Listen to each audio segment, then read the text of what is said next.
for numericals, that is numericals based on Kirchoff's laws. We all know that what are Kirchoff's laws. We will not go into detail in this particular video because there is a separate video for that. So here we are going to just recall in one line what are Kirchoff's laws. First law is the junction rule. In junction rule we say that the total sum of all the currents at a junction is 0. That means the currents entering the junction is equal to currents entering leaving the junction. So that means the net current is 0 because here in this case they take entering currents positive and leaving currents negative. Then we have the second law, that is loop rule.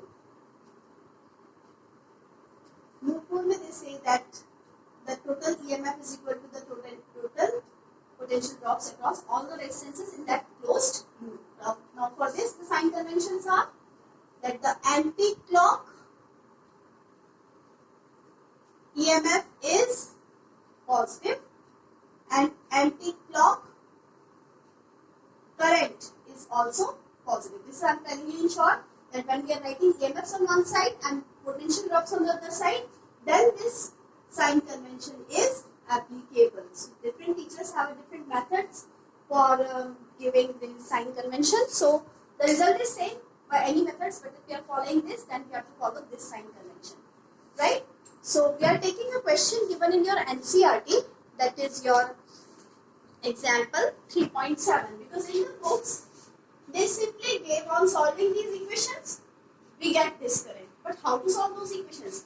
Though the calculations are very lengthy, so I would suggest if you solve these calculations at the last, once you complete the complete board paper, then after you have to solve these equations, otherwise it will eat up a lot of time, right? But you must know this method. Math students are more comfortable, will be more comfortable with this method, but still I'll explain this, so you will also be comfortable with this. The other students will also be comfortable. So I'm taking example 3.7 without wasting time, so that the video is not very long and boring for you people. So I'm just drawing this diagram.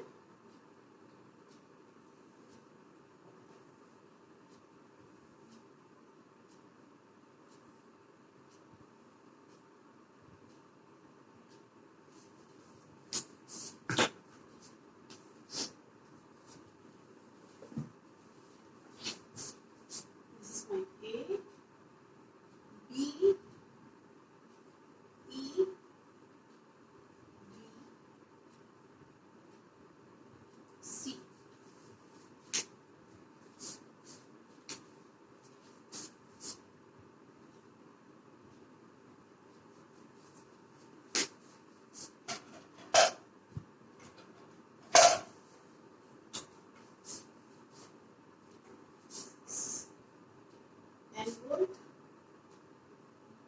This is 5 volt. Here we have a resistance.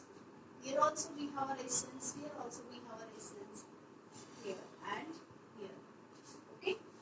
And then we have this I2 flowing in this branch they have given. This is I1 minus I2 flowing in this branch. This is I3 in this branch. So according to the junction rule, these two are entering, so the current in this branch will be I2 plus I3 in DC, right? And in the question it is given that this is I1. So that means I1 minus I2 will be the remaining current which will go into this branch. Similarly, this is entering here, this is leaving here.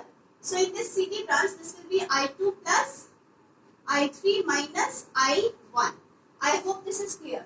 Now I am marking the resistances. This is 1 ohm given here. This is 4 ohm given here. Right? And this is 4 ohm again here. And here a lot of red color is there. So I am marking this with black only here. In this is 2 ohm, and in this branch this is 2 ohm again, right? So I'll tell you first how to write the Kirchoff's equations. I'll take 3 loops here. First loop I'll take. So I'll write like this: loop A, B, C, A. Then after I'll take loop A, C, D, A. And then after I'll take loop B, E, D, C, D. Right? And I'll frame 3 equations using Kirchoff's laws here. Right? I'll be using this form. I'll be writing EMF on one side and the voltage on the other side. And at every place, I'll take the clockwise currents and clockwise EMF.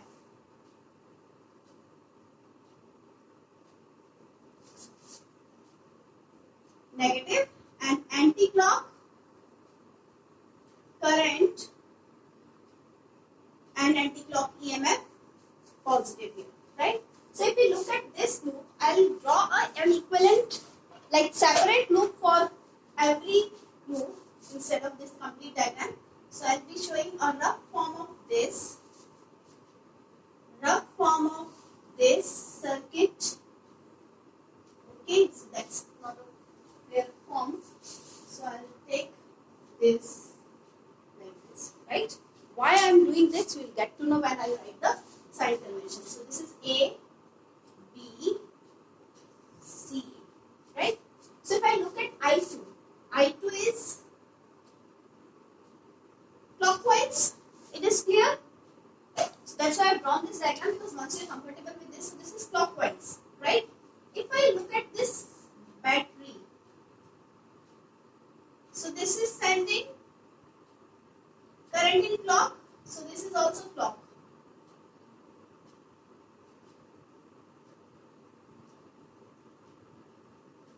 If I look at this branch, so this current is also clock, right? So now it will be easy for me to write this. So I have to write E on one side and the potential drops on the other side. So I am moving from A to B. A to B, look at this. This is clockwise current. So this is minus. Current into resistance, right? From this to this is also clockwise current. So this is minus I2 plus I3 multiplied by 2, that is resistance. Then I move to this. This is again clockwise. So minus I1 into 1 ohm, right? So left side I have to write this EMF. This is also sending clockwise current. So I'll write this minus 10. So this gives me the equation minus 10 is equal to minus 4I2 minus 2I2 minus 2I3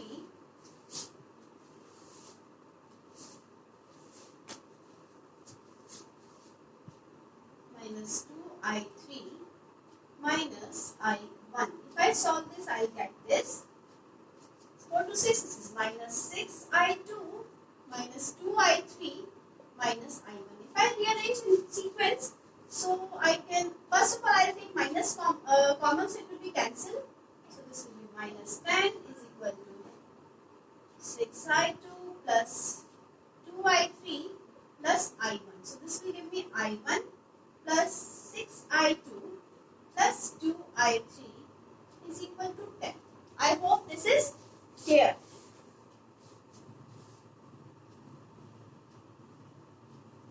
Right? Similarly, I mark this as my equation 1. Similarly, I will frame equation for this. So I am moving from A, C, D, A. A to C, look at this. A to C, this current is I1. So this current for this loop is anti-clock. But for this, it is clockwise, right? Now for this loop, if we look at this, this is I1 minus I2. This is again anti-clock. If I look at this current, but this current is clockwise, right? So we have to be careful when we are writing the sign. Now look at this battery. This battery is anti-clock for this circuit. For this circuit it was clockwise. So the same battery can be clockwise for one circuit and anti-clockwise for the other. So here it is easy for us to write again sigma E is equal to sigma V. So this is anti-clock, so I can write this as plus 10 over here. And when I am moving from A to C is fine. Now here this resistance is there. So this is anti-clock current. So I write plus I1 into 1. Now move to this branch. This is clock current. So minus. This is I2 plus I3 minus I1 multiplied by 2. That is the resistance in this branch. So I'll shift this minus a little bit so that this is neat. So yeah. Next is this resistance. This current is anti-clock for this loop. So this is plus I1 minus I2 into, how much is the resistance, beta? The resistance is 4.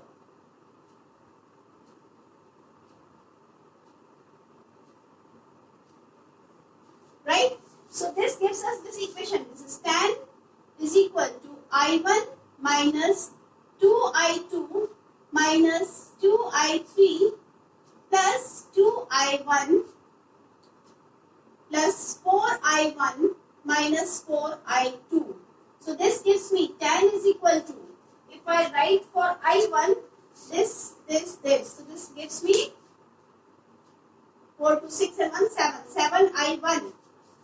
Right?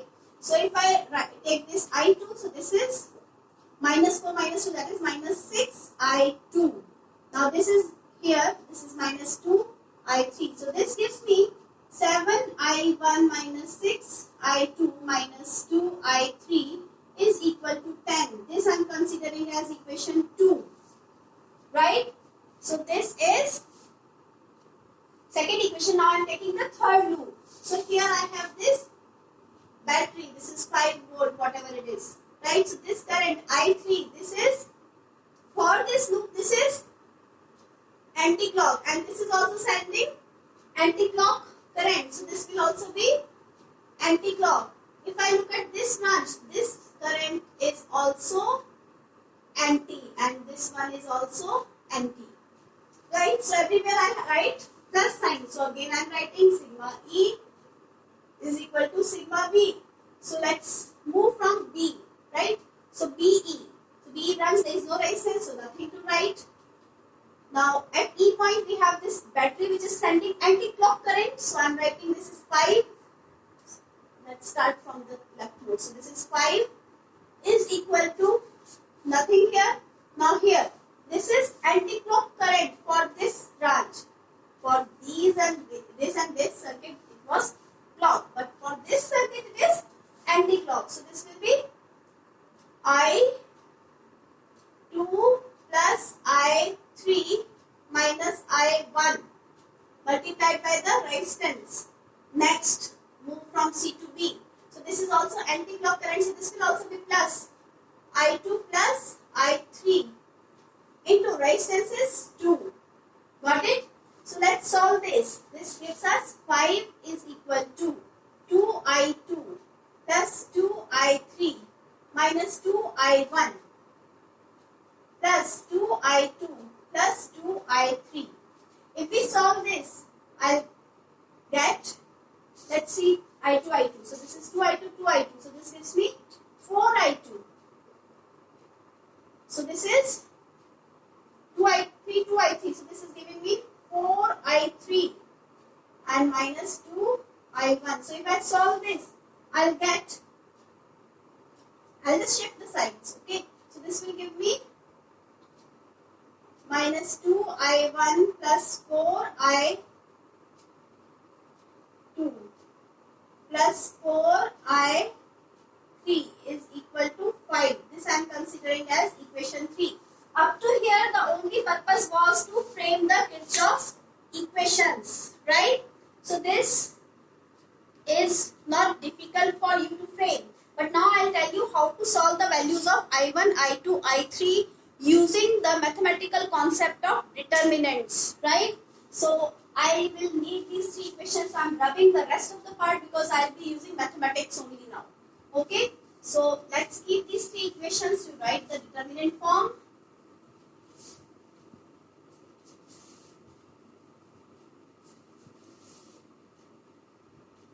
Oh, I rubbed that equation, second equation.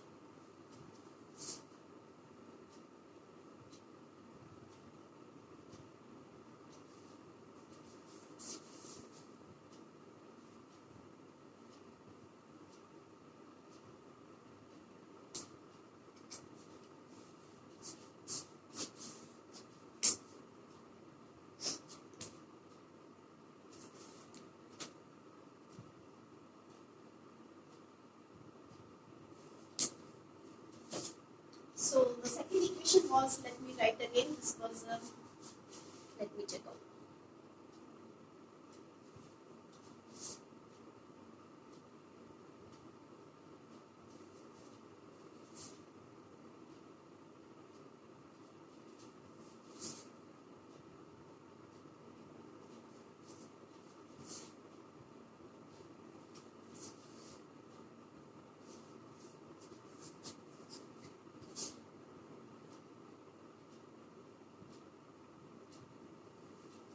Right?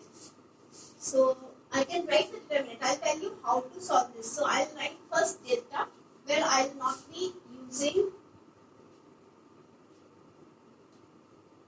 only the coefficients of I1, I2 and I3.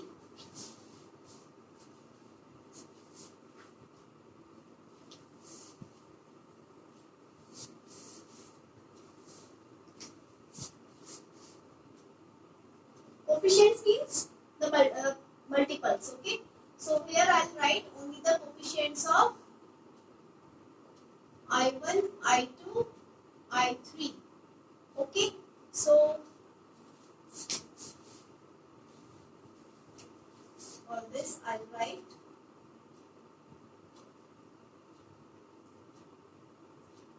1,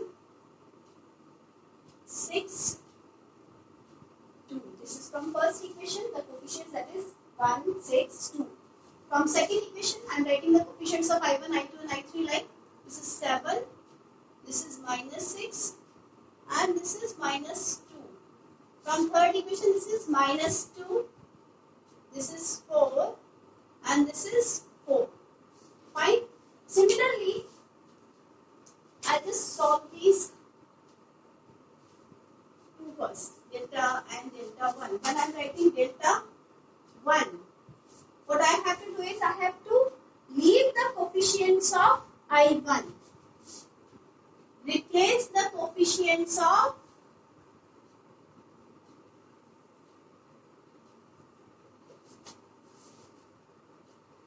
by constants. So we don't have to break the sequence better. Here I can tell you a shorter way. We'll first write the coefficients here 1, 6, 2. This is 7 minus 6 minus 2 and 1, 6, 2, 10. Okay, this. I'll tell you, this is a trick actually. This I'm telling you so that there is no confusion in writing the coefficients. This is 4. You can check that I have written in sequence I1, I2, I3 and then constant. So this is for I1, I2, I3 and constant. So just remember, this is a trick. Okay, as I told you, this is a trick, not a rule. So while writing the equations to have convenience, I have written this. So when I am writing delta, I am not using constant. Okay. So when I am writing I1, I am not using this I1 coefficients, I am replacing it by constant. So replace the coefficients of I1 by constant. So how will I write here, beta? Let me rub this part also. We don't require it here.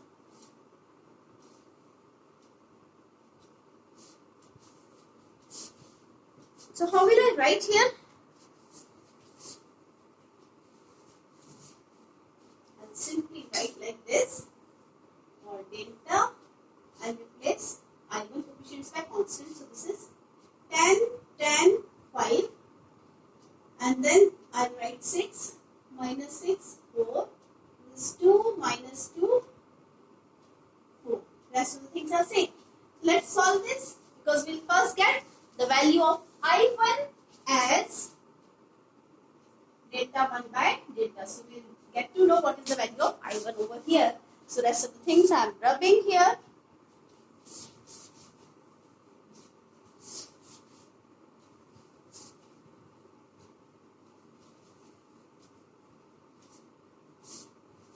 You know how to solve the determinants. We have done this. So this delta is equal to, what do we do while solving the determinants? We keep this column and this row away from this determinant, and that means 1. This is minus 6, minus 2, 4, 4. So I have kept this and this, right?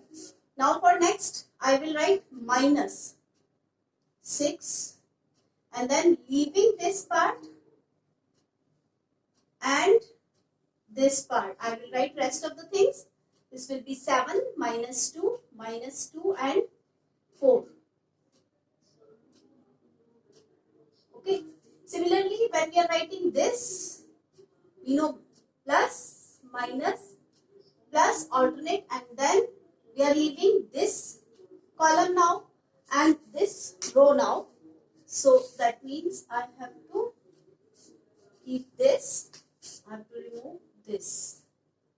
So I'll write 7, minus 6, minus 2, 4. Now it is very easy to solve. We have used this in factor product in class 11. So this is delta 1 as it is. So this will be taken in this order, you remember? This is taken first and then subtract this. This is taken first, next is second, and this is taken first. So we'll write like this only, we will not skip any step. So here 1 I am writing. This is minus 6 into 4. Minus 4 into minus 2. Similarly, minus 6 as it is, 7 into 4 minus 2 into minus 2. Similarly, here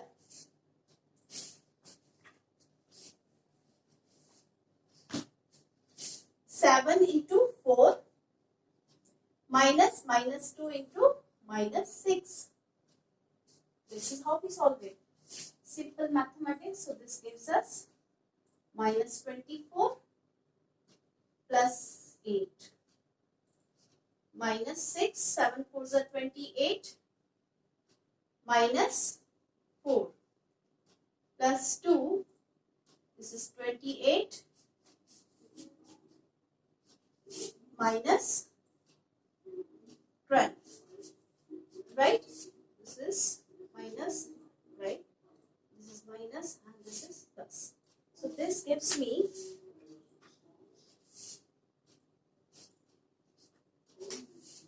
delta is equal to 24 minus 8 is 16. So this makes it minus 16. This is minus 6 into 28 minus 4 is again 24.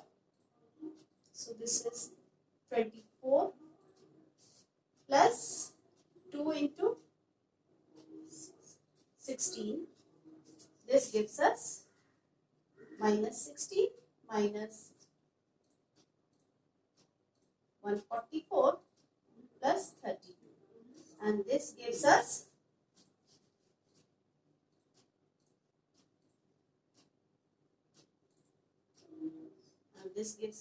minus 128. So this is our delta, right? So now we can solve this delta 1.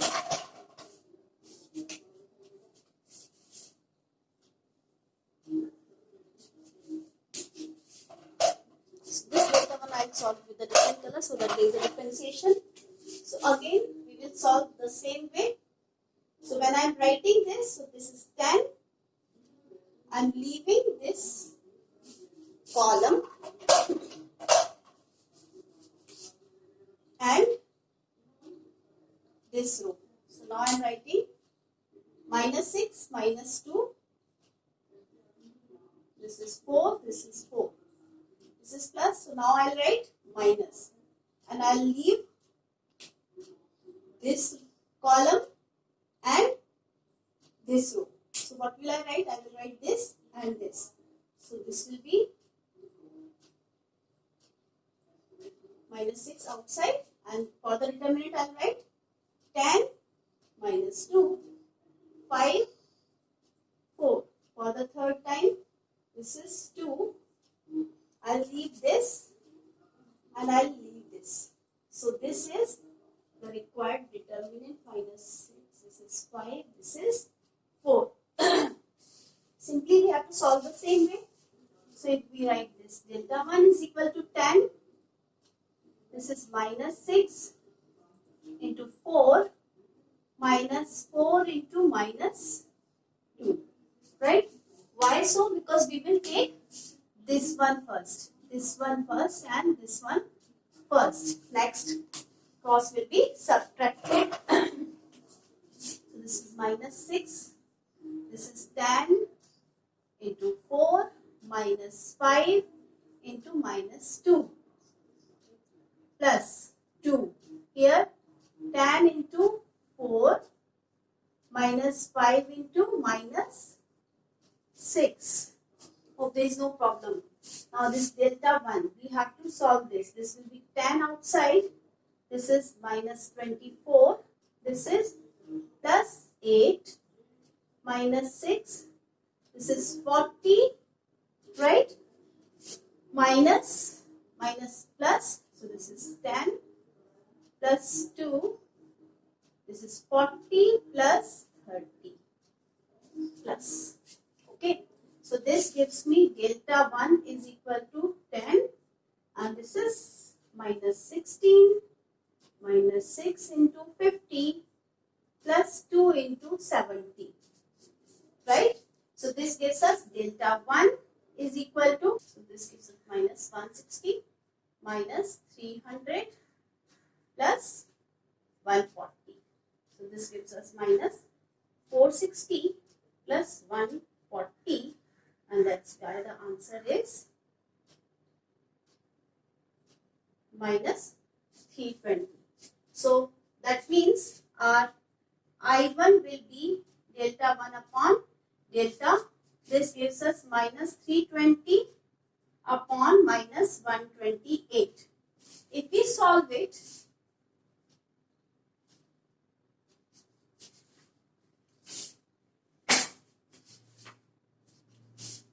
this is 4 3s are 12, 4 2s are 8, 4 8s are 32, 0, 4 8s are 32, 20, 4 2s are 8, 4 5s are 20. This gives us 2.5 ampere. Similarly, we can solve this for I2 also. Though the method is long, that's why I always tell you that you have to first of all solve the complete board paper and then after do the calculations for this kind of questions. Okay. So for delta 2, delta value I will write down somewhere.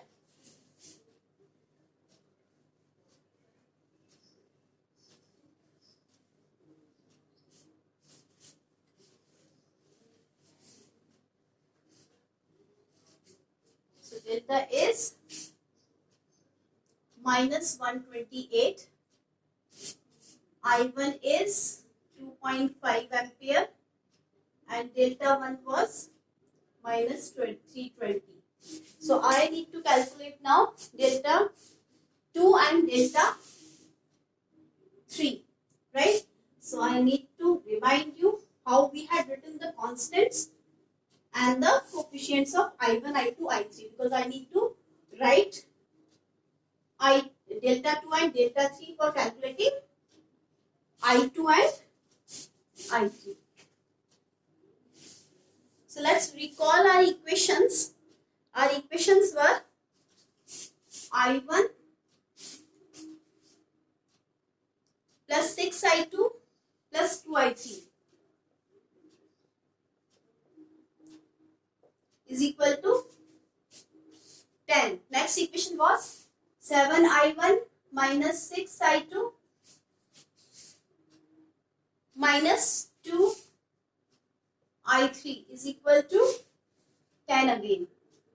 Now the third equation was minus 2I1 plus 4I2 plus 4I3 and this is 5. So now we have to write delta 2.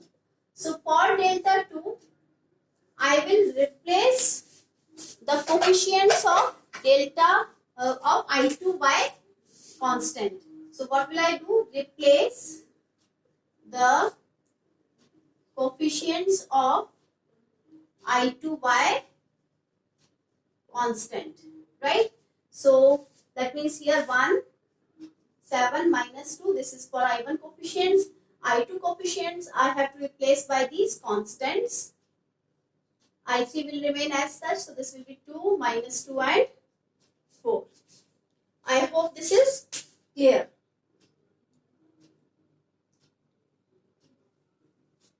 So we can solve it in the same way. So this is, I'm solving here. Delta 2 is equal to 1. This is 10 into 4. Directly I am writing minus 5 into minus 2 minus 10.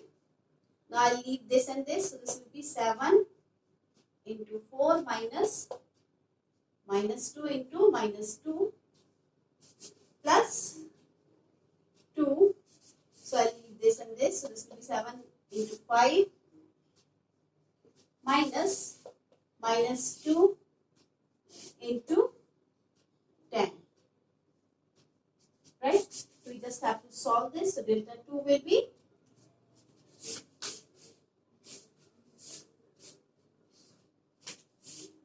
1. This is 10 4 is a 40 minus plus 10 minus 10, 7 4 is a 28 minus 4 plus 2, 35 minus plus, this is 20.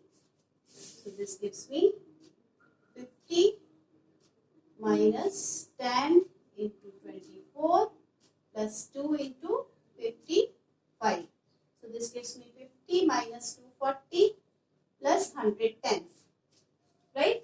So this gives me 160 minus 240. So this gives me 80 minus 80. Right? So this is how this delta 2 is calculated. Now we will calculate delta 3. Because delta 2 will give us I2. So I2 is delta 2 upon delta. Delta 2 is minus 80 upon delta is how much? Minus 128. Minus plus. So this will be 4 3 is a 12, 4 2 is 8, 4 2 is 8, 0, 4 8 is a 32, 4 5 is a 20. So this will be 0.6 ampere. Right? Similarly, I will calculate delta 3. Delta 3 I will replace the coefficients of I3 by constant.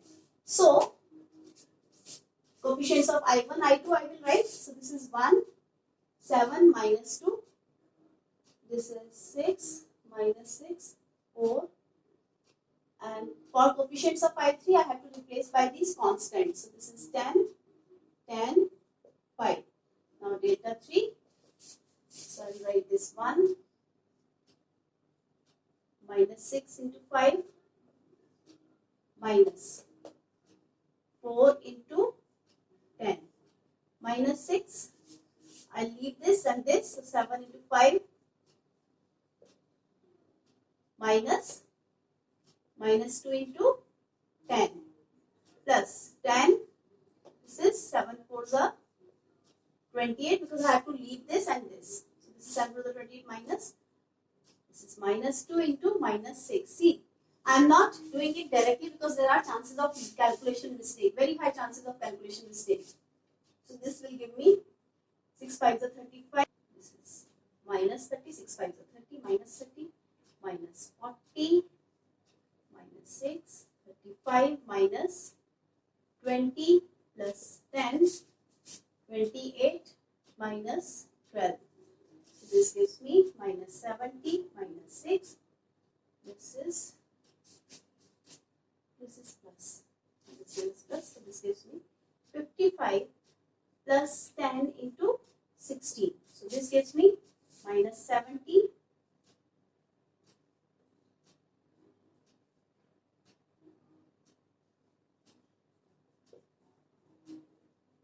This is minus 400 plus 160. So this gives me minus 240. So from here, I3 is delta 3 by delta. So this gives you minus 240 by delta is minus 128. So this is 4 6 12, 4 2 8, 4 6 24 0. So this is 15 by 8. That means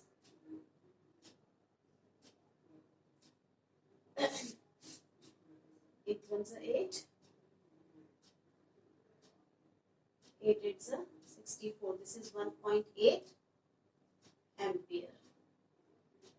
So this is how we solve the values of I1, I2, I3 after framing the equations by using Kirchoff's laws. Right? I hope you understand, but this is a technique which takes some time. So always complete your full board paper and then after calculate for the values. That's all for now. Thank you and have a nice day.